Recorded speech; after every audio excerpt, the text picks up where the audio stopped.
సావిత్రిబాయి పూలే జయంతి వేడుకలను అధికారికంగా నిర్వహించనుంది రాష్ట్ర ప్రభుత్వం. ఈ మేరకు రాష్ట్ర ప్రభుత్వం ఉత్తర్వులు రిలీజ్ చేసింది. రాష్ట్ర వ్యాప్తంగా ఇవాళ సావిత్రిబాయి పూలే జయంతిని ఉమెన్స్ టీచర్స్ డేగా జరపనుంది. అన్ని జిల్లా కేంద్రాల్లో జరిగే కార్యక్రమాలకు కలెక్టర్లు హాజరు కానున్నారు. సమాజంలో మహిళల అక్షరాస్యత కోసం సావిత్రిబాయి పూలే అలుపెరిగిన పోరాటం చేశారు. భర్త జ్యోతిబాయి పూలే సాయంతో మహిళా విద్యకు కృషి చేశారు. ఆమె సేవలకు గుర్తుగా ఈ వేడుకలు నిర్వహిస్తున్నట్లు ప్రభుత్వం తెలిపింది. ఇవాళ రీజనల్ రింగ్ రోడ్ పై రివ్యూ చేయనున్నారు సీఎం రేవంత్ రెడ్డి. RRR నిర్మాణంలో భాగంగా నార్త్ పార్టుకు ఇటీవల కేంద్రం టెండర్లు పిలిచింది. ఈ రూట్లో ఇప్పటికే 95% భూసేకరణ పూర్తయింది. కాగా సౌత్ పార్ట్ రాష్ట్ర ప్రభుత్వమే నిర్మించాలని నిర్ణయించగా DPR తయారీకి టెండర్ను ఆహ్వానించింది. అయితే ఒక్క కంపెనీ కూడా టెండర్ దాఖలు చేయకపోవడంతో మరోసారి టెండర్ను పిలిచింది. RRR సౌత్ పార్ట్ నిర్మించడానికి భూసేకరణ, నిర్మాణ ఖర్చు దాదాపు 1000 కోట్లు ఖర్చవుతుందని అంచనా వేస్తున్నారు అధికారులు. రైతు భరోసాపై కీలక నిర్ణయాలు తీసుకుంది కేబినెట్ సబ్ కమిటీ. పంట సాగు చేసే రైతులందరికీ రైతు భరోసా ఇవ్వాలని నిర్ణయించింది. రైతు భరోసాపై ముందుగా గ్రామాల్లో విస్తృతంగా ప్రచారం నిర్వహించాలన్నారు మంత్రులు. ఈ నెల 5, 6, 7 తేదీల్లో ప్రజాపాలనలో భాగంగా గ్రామ సభలు నిర్వహించి రైతు భరోసా దరఖాస్తులు తీసుకోవాలని నిర్ణయించినట్టు సమాచారం. ఇక అధికారుల సర్వే, శాటిలైట్ మ్యాపింగ్ తో సాగు భూములు గుర్తించనున్నారు. కేబినెట్ సబ్ కమిటీ సమావేశంలో ఉప ముఖ్యమంత్రి భట్టి విక్రమార్క, మంత్రులు తుమ్మల నాగేశ్వరరావు, పొంగులేటి శ్రీనివాసరెడ్డి, శ్రీధరబాబు పాల్గొంటారు. ఈ సమావేశంలో తీసుకున్న నిర్ణయాలను త్వరలో జరిగే కేబినెట్ మీటింగ్ లో చర్చిస్తామని చెప్పారు మంత్రులు. తెలంగాణ రాష్ట్ర గ్రామ పంచాయతీ కారోబార్ అండ్ సిబ్బంది అసోసియేషన్ క్యాలెండర్ను ఆవిష్కరించారు ఉప ముఖ్యమంత్రి భట్టి విక్రమార్క. సమస్యలు పరిష్కరిస్తామని అసోసియేషన్ నాయకులకు హామీ ఇచ్చారు. బీఆర్ఎస్ ప్రభుత్వంలో పెండింగ్ లో ఉన్న 15 నెలల జీతాలు దాదాపు 192 కోట్ల రూపాయలు భట్టి విక్రమార్క చొరవతో విడుదలయ్యాయన్నారు. కారోబార్ అండ్ సిబ్బంది association vice president Vanga Ravinder కొత్త ఏడాది నుంచి ఉద్యోగుల బ్యాంక్ ఖాతాల్లో నేరుగా జీతాలు వేస్తున్నందుకు ఉప ముఖ్యమంత్రికి ప్రత్యేకంగా కృతజ్ఞతలు చెప్పారు.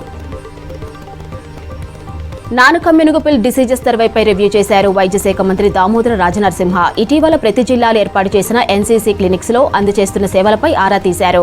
పేషెంట్లకు మెరుగైన వైద్యం అందించాలని ఆదేశించారు. సర్కార్ దవాఖానాల్లో కార్పొరేట్ స్థాయి ట్రీట్మెంట్ అందించడమే ప్రభుత్వ లక్ష్యమన్నారు మంత్రి దామోదర.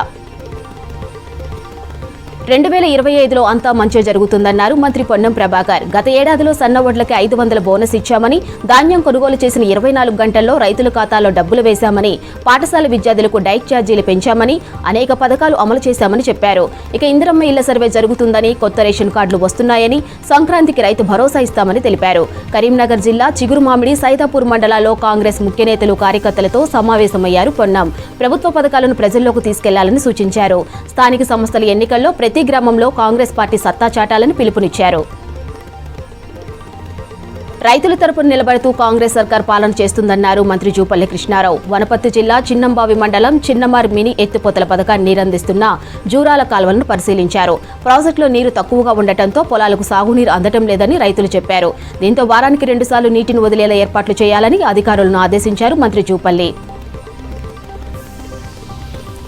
అల్లు అర్జున్ అరెస్టుతో Revanth Reddy pan India CM అయ్యారన్నారు MP Chamala Kiran Kumar Reddy. RRR alignment మార్చి రైతులను మోసం చేయాలని బీఆర్ఎస్ ప్లాన్ చేసిందని గాంధీభవన్లో జరిగిన మీడియా చిట్చాట్లో ఆరోపించారు. కేటీఆర్ మాట్లాడుతున్న తీరు చూస్తే భయం వెంటాడుతుందని స్పష్టంగా తెలుస్తుందన్నారు. ఇక ప్రభుత్వం తప్పు చేస్తే ప్రతిపక్షం హెచ్చరించాలన్నారు. అంతేకాని కేవలం రాజకీయం కోసం మాట్లాడడం సరికాదన్నారు.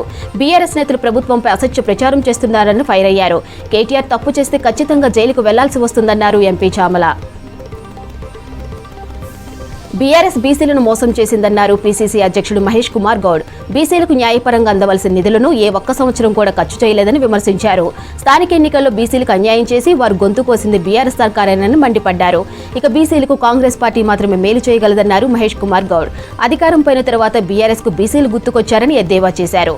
బీఆర్ఎస్ పార్టీ అధ్యక్షుడిగా బీసీని నియమిస్తారా అని ప్రశ్నించారు పీసీసీ చీఫ్. లిక్కర్ స్కామ్ లో అంటిన మరకలు తొలగించుకునేందుకు బీఆర్ఎస్ ఎమ్మెల్సీ కవిత ప్రయత్నిస్తున్నారని చెప్పారు మహేష్ కుమార్ గౌడ్. పార్టీలో ప్రాధాన్యం తగ్గడంతో ఉనికి కోసం ఆమె బీసీల పేరుతో కపట నాటకం మొదలుపెట్టారని విమర్శించారు. తాను వేసిన 15 ప్రశ్నలకు సమాధానం చెప్పాకే కవిత బీసీల కోసం ధర్నా చేయాలని డిమాండ్ చేశారు. రాష్ట్రంలో కాంగ్రెస్ అధికారంలోకి వచ్చి ఏడాదైనా ఒక్క హామీ అమలు కాలేదన్నారు బీజేఎల్పీ నేత ఏలేటి మహేశ్వర్ రెడ్డి. ఇప్పటికైనా రాజకీయాలు మానుకొని ఎన్నికల హామీలపై దృష్టి పెట్టాలన్నారు. మాయమాటలతో ప్రజలను మోసం చేయటం తప్ప మంచి చేసే ఆలోచన లేదన్నారు. ఈ ఏడాదైనా ప్రజల ఆకాంక్షలకు అనుగుణంగా పనిచేయాలన్నారు మహేశ్వర్ రెడ్డి. ఇక జమిలీ ఎన్నికలపై ఈ నెల 8న జాయింట్ పార్లమెంటరీ కమిటీ సమావేశం కానుందని తెలిపారు. బీజేపీ ఎంపీ జేపీసీ సభ్యులు డాక్టర్ లక్ష్మణ్ కాంగ్రెస్ పార్టీ జమిలీని ఎందుకు వ్యతిరేకిస్తుందో చెప్పాలని ప్రశ్నించారు.